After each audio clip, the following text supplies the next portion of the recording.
Okay, we'll go ahead and get started. Good morning and welcome to today's press conference. My name is Mario Martinez. I'm a police lieutenant with the Garden Grove Police Department and the Public Information Officer. Today, we'll be providing you with information regarding two cold case homicides that have been recently solved due to the use of investigative genetic genealogy. These cases are the Shannon Lloyd and Renee Cuevas homicides that occurred in 1987 and 1989. The speakers at today's press conference are as follows in this order. Garden Grove Police Deputy Chief Amir Alfara, Yolanda Louie, who is Renee Cuevas' cousin. We also have Lee Neal, who is Janet Stolkup's sister, and Orange County District Attorney Todd Spitzer. I would also like to recognize and acknowledge the following who are here in support.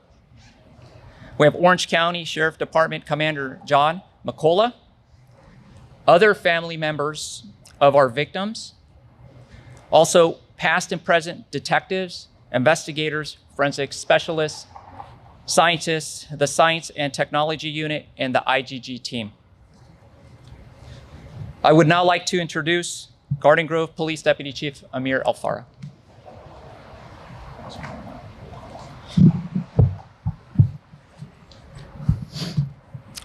Good morning. Before I begin with sharing a prepared statement with you, I would first like to offer my deepest condolences to the families of the victims. Losing a family member is always difficult and challenging, but it is even more tragic when you lose them to a senseless act of violence. Thank you for being here. I also want to extend my gratitude to all the detectives and investigators involved in these cases for your persistence, your willingness to see through it to the end, and always seeking justice for those victims who cannot be heard. Thank you for all your work and effort. In law enforcement, investigating homicides are one of the most difficult cases to work. Detectives spend countless hours trying to solve these crimes, and in many cases, leads are limited and information is scarce. Victims' families seek out information that many times law enforcement cannot provide. And when all leads are exhausted, these cases are called cold cases by the law enforcement community. However, with ever-growing advancements in science, specifically in the arena of DNA and genetic genealogy, we are given the opportunity to take a look at many of these cases. I am pleased to announce that the Garden Grove Police Department, with the assistance and partnership of the Orange County District Attorney's Office and the Orange County Sheriff's Department, have recently solved two cold case homicides. These homicides happened 21 months apart and in two different jurisdictions, but were committed by the same suspect. I would now like to take a moment to share the facts of these cases with you. On May 21st, 1987, Shannon Rose Lloyd, a 23-year-old female, was found deceased in a bedroom she rented in the city of Garden Grove.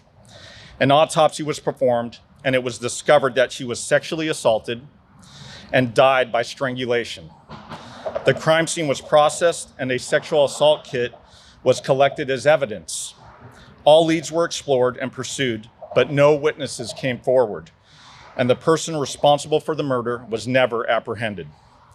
In 2003, the Orange County Crime Lab conducted forensic testing on evidence found at the scene, and a male DNA profile was collected. It was at this time that male DNA profile was also a match to a suspect DNA profile found at the scene of a 1989 Orange County Sheriff's Department cold case homicide. The victim in that case was 27-year-old female Renee Cuevas. Her body was found along Lambert Road near the El Toro Marine Base in the morning hours of February 19, 1989. The male DNA profile found at both homicide scenes was submitted to the FBI's Combined DNA Index System, CODIS, but there was no match. For the last two decades, Garden Grove Police Department and the Orange County Sheriff's Department exhausted all available leads, never giving up on these cases. In 2021, the cases were submitted to the Orange County District Attorney's Office, investigating genetic genealogy unit. This team of scientists and investigators were able to identify a possible suspect, Reuben J. Smith. Reuben Smith was born on December 11th, 1959, and was from the state of Michigan, but he had ties to the Orange County community in the 1980s.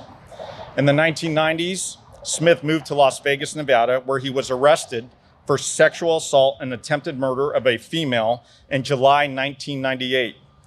These charges were later dismissed, but in November 1999, Smith committed suicide by means of a firearm in the city of Las Vegas, Nevada. DNA evidence from Smith's arrest and the male DNA profile found at the scenes of Lloyd and Cuevas homicides were a positive match. We now know that Reuben Smith was responsible for the murders of Shannon Lloyd and Renee Cuevas. Homicides have an everlasting effect on the victims and families and loved ones. Many live with sadness, anger, agony, and grief. Many have questions and wonder why their loved ones were taken away from them. We hope that these cases being solved somehow bring some closure to their families. In closing, I would like to thank the Orange County Sheriff's Department, the Orange County District Attorney's Office for our partnerships and willingness to solve these cases. I truly believe these cases were solved due to our work and dedication from our detectives from all three agencies and the use of the investigative genetic genealogy unit. This is not the first time the Garden Grove Police Department has seen success with investigative genetic genealogy. Last year, the 1976 homicide of Janet Stallcup was also solved. Later, you will have the opportunity to hear from some of the victims' families on how the loss of their loved ones have affected their lives. I would now like to introduce you to Yolanda Louie, the cousin and family member of Renee Cuevas, for a few words.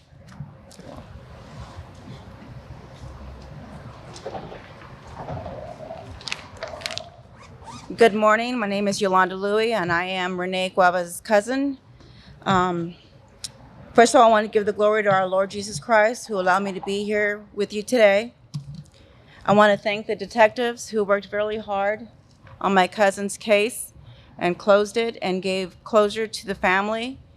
My family wishes that they could be here today, but with work and it being so sudden that they couldn't be here, but they are here with us. And I just want to let you guys know that she is deeply loved and missed. Today is a good day. The men and the women working so hard brought restoration and peace to our family. I will not speak about the individual whom took the life of my cousin Renee, but rather share her life with you. Renee was loved by our grandma Mercedes, known as Amir. Renee had brothers, Michael, Kelly, and Victor. She also had a sister named Raylene. She was surrounded by family who loved her. My mother, Emilia, who was her aunt, loved her deeply as well. All have passed. Renee had a son named Luis Ramirez. He resembles her plenty. He was her pride and joy. Renee was the kind of mom that gave her son the unconditional love that only she can give him. She would always have a gift for him: candies, toys, clothes. He had her wrapped around her finger. Renee had a beauty about herself: long brownish red hair, very fair snow white skin, like an angel.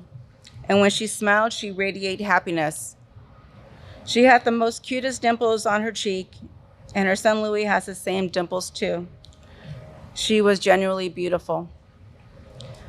One of my memories of Renee is when she came to our home. She had this white book with her and claiming to have been born again. She was so excited about that, she appeared like a dancing angel to me. Now that I'm older, I am born again too, and I'm excited just as she is. If I could speak with my cousin again, I would tell her how sorry I am. I would make her laugh so I can see her beautiful dimples.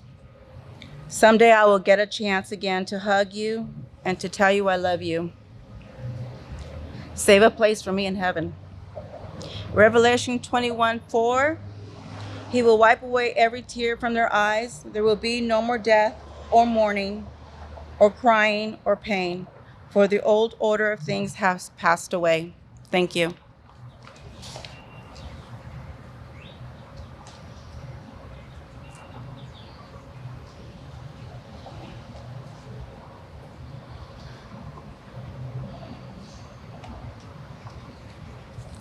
Good morning. Thank you for being here. When a young person dies, it leaves a hole. And Janet's death left a hole for a lot of people. My parents lost their daughter. My brother and I lost our sister. Our aunts and our cousins lost their niece and their cousin. A large circle of friends lost one of their best friends that they ever had. I'd like to thank the Garden Grove Police Department and the Orange County District Attorney's Office for all of their dedication in solving this horrible crime so many years later. 45 years is a long time, and unfortunately my mother has passed and she never knew what happened. But the rest of my family is aware, and they're very happy that this is finally over, at least to a certain extent. We'll never have all the answers that we want, but we know now who, what, where. We'll never know why, but we go on and we deal with it just one day at a time.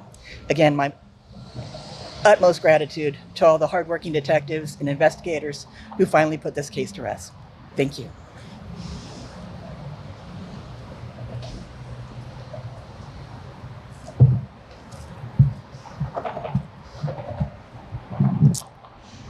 Thanks so much for being here. As the District Attorney of Orange County, it just means the world to all of us that you are willing to come out and tell us about your loved ones. You're always welcome to come here. This is the county's crime victim monument. It's a place that we always recognize victims. And if you look at the inscription, it makes it very clear we will always seek justice into eternity. And 45 years is not eternity, but for you and your family, certainly 45 years has felt like eternity. And I'm so sorry that members of your family have passed and they were not able to see justice today. You know, in the old days, these great detectives and law enforcement solved these crimes through fingerprints and shoe prints and, gumshoe detective work. And then phenomenally brilliant scientists developed DNA. And in 2004, in the state of California, myself, then Senator Brulte, then Senator Jackie Spear, and then Assembly Member Lou Correa, and I was in the state legislature, we co-chaired Proposition 69, and it was passed by the voters in 2004. And what we said was we were going to collect your DNA if you were arrested on a felony.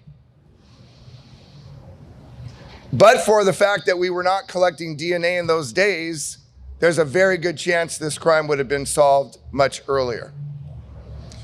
But in order to have a match with DNA that you collect when somebody is arrested and incarcerated, and all the inmates in state prison, we have their DNA, there's a gap. Because when the DNA samples were loaded up from the victims, from those crime scenes and from a potential suspect, it did not link to anybody in the CODIS system. The suspect and the person who killed himself, DNA was not in the system. And so therefore, there was no ability to match the crime scene DNA with a known DNA sample in the CODIS system. And that's when a bunch of very, very brilliant scientists and others came up with genetic genealogy. In other words, reconstructing a family tree with a known sample, connecting that known sample back to people in the family tree whose DNA we do have or we have the ability to get it. For example, we prosecuted the Golden State Killer. That case was solved in California because of genetic genealogy. The Golden State Killer's brother had been arrested in Orange County decades earlier, but at that time, we did not collect DNA. Had we collected DNA, we would have been able to potentially build back the family tree from the Golden State Killer's DNA back to his brother from the arrest in Garden Grove. And so today we can build those genetic genealogy trees and we can go back decades. And the important message I want everybody out there to understand, not just the victims, is that we never rest. So whether an arrest happens 4 minutes ago or 4 decades ago, this group of men and women, dedicated law enforcement, scientists, prosecutors, we never give up. We do not give up. And the fact that you're here today as victims is great inspiration for everybody who will either watch or read about this story, because they need to know in Orange County we don't give up. So while you have a little bit of closure, it'll go your whole life, and we know that. We hope that through the solution and giving you at least this answer, it helps you move on with your life and allows your mom, for example, to rest in peace that much more gently. Many of you know that genetic genealogy is a tool that law enforcement is using very, very successfully. The DAs in this state, the other 57 and myself, we've constructed an MOU. We have a preamble, a set of guidelines, and we use the genetic genealogy responsibly, ethically, and lawfully here in California. So with that, the lieutenant will come back up and take any questions you have. So I'll end it with this. First of all, I'd like to thank DA Todd Spitzer and his staff for allowing us to host this press conference here. I couldn't think of a better place than having it here at the Victims Monument. The photos up, you see from your left to right, it's Janet in the glasses, Shannon in the middle, and then Renee in the dark blouse.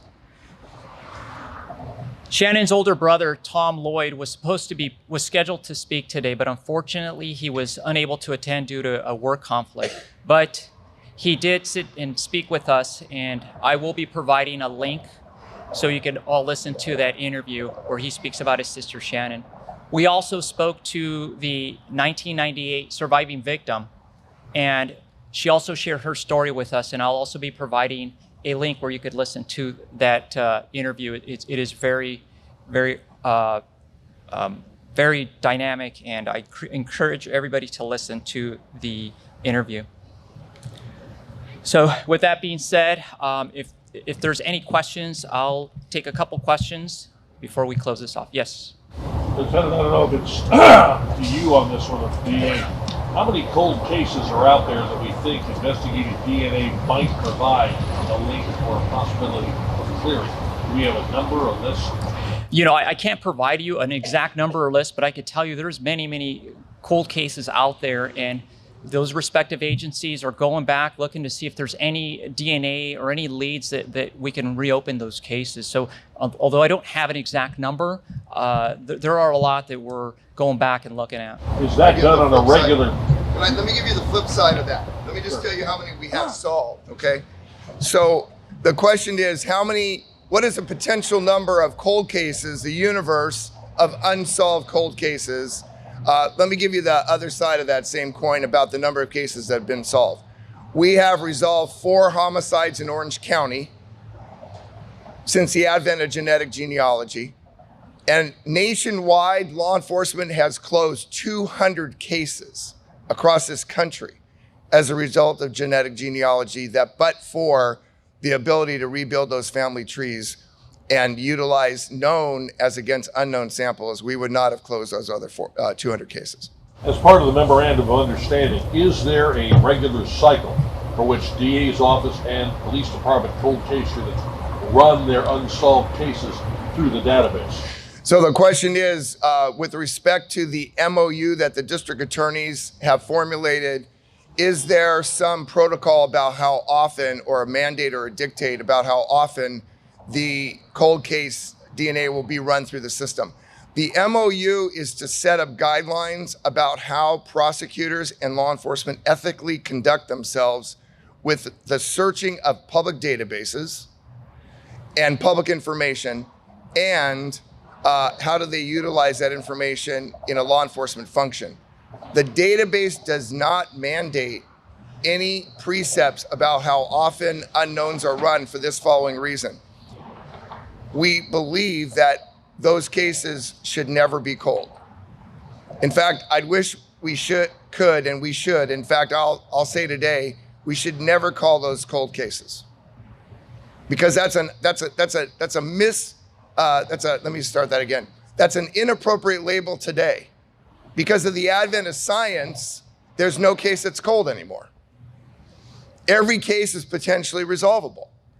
Whereas in the old days with the gumshoe, detective work I talked about, yeah, I could understand without the advent of that kind of advanced science, it might be cold. But honestly, we should throw out this idea that there's a cold case.